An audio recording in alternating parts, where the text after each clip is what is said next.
The condition if there was no law has never truly existed on earth, as divine law has governed mankind from the very beginning.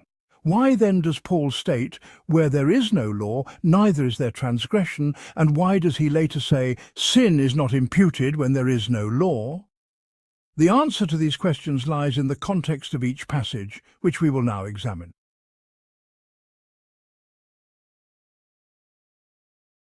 Romans chapter 4, verse 15. Law and justification by faith. For the law worketh wrath, but where there is no law, neither is there transgression. Here Paul explains how Abraham's life exemplifies the principle of justification by faith. In the previous chapter, Paul made it clear that no one attains salvation through perfect adherence to the law. Even Abraham, the great patriarch, did not earn justification through meritorious works. Instead, Abraham believed God, and it was reckoned unto him for righteousness. His faith, however, was not a passive or mental-only faith, but an obedient faith, as documented extensively in Genesis.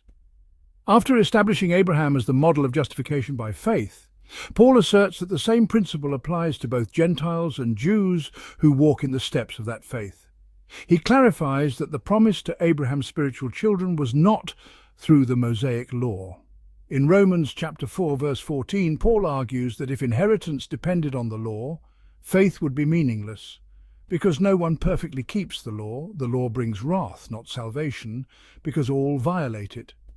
Thus, Paul states, where there is no law, neither is there transgression.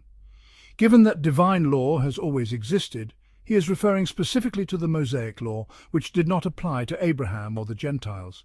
Since the Gentiles were never subject to the Mosaic law, they could not transgress it. Their justification, like Abraham's, was based on faith, making salvation a matter of grace rather than merit.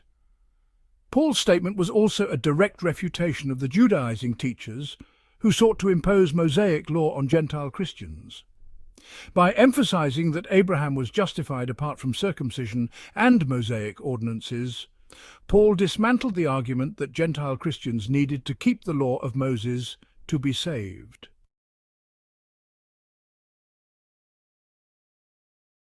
Romans chapter 5, verses 13 to 14, sin before the Mosaic law. For until the law, sin was in the world, but sin is not imputed when there is no law. Nevertheless, death reigned from Adam until Moses, even over them that had not sinned after the likeness of Adam's transgression, who is a figure of him that was to come. This passage raises the statement, sin is not imputed when there is no law, which is similar in meaning to Romans chapter 4, verse 15. However, Paul is not suggesting that sin did not exist before Moses. Instead, he is making a theological argument regarding the relationship between sin, law, and death.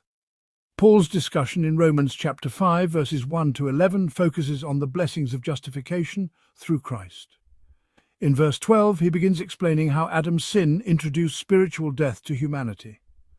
Paul states, "Therefore, as through one man sin entered into the world, and death through sin, and so death passed unto all men, for that all sinned. So then as through one trespass the judgment came unto all men to condemnation, even so through one act of righteousness the free gift came unto all men to justification of life." Paul is not arguing that Adam's sin was imputed to all men. Rather, he is emphasizing that Adam's sin introduced a world filled with temptation, ensuring that all individuals would eventually sin.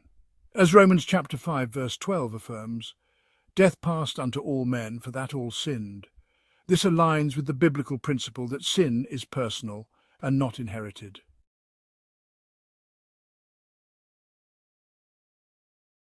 The meaning of sin is not imputed when there is no law. In Romans chapter 5, verses 13 to 14, Paul acknowledges that sin was present in the world before the Mosaic law was given.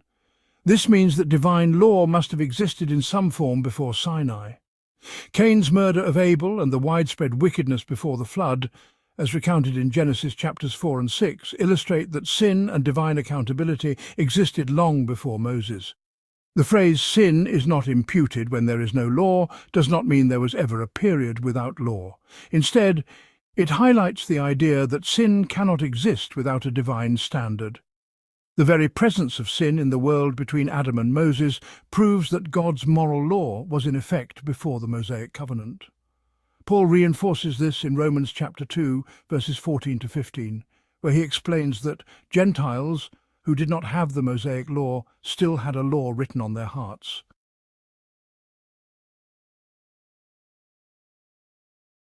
The role of Adam and Christ. Romans chapter 5 verse 14 clarifies that the sins between Adam and Moses were not like Adam's transgression, meaning they were not violations of a direct positive command like the one Adam received. Instead, they were violations of God's moral law, as mentioned in Romans chapter 2 verses 14 to 15. Paul then contrasts Adam's failure with Christ's righteousness. Adam's sin introduced condemnation, but Christ's obedience provided justification, as stated in Romans chapter 5, verses 18 to 19.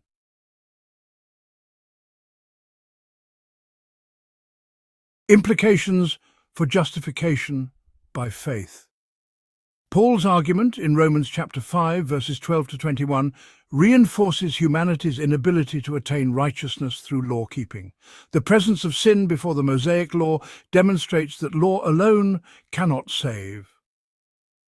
Instead, divine law continually highlights man's need for redemption through Christ, the only one who perfectly fulfilled the law and bore its penalty for all. Paul may have mentioned the principle where there is no law, neither is there transgression in Romans chapter 4 verse 15, and again in Romans chapter 5 verse 13 to subtly challenge his Judaizing opponents. They would readily agree that Gentiles were guilty of sin before Moses, which meant divine law had to exist apart from the Mosaic covenant. By this same principle, Paul argued in Romans chapter 4 verse 15 that Gentiles were never subject to the Mosaic law and thus could not be condemned by it.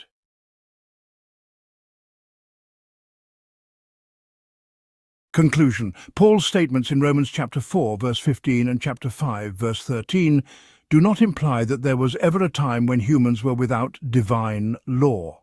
Instead, he uses these statements to emphasize key theological points. First, the Mosaic law was not the universal standard for justification. Abraham was justified by faith apart from it. Second, sin existed before Moses, proving that God's moral law was always in effect. Third, law makes sin recognizable, but it does not provide the solution. Only faith in Christ can justify sinners. And finally, the Jews' own reasoning about Gentile sin prior to Moses confirmed that salvation could not be tied to the Mosaic law alone.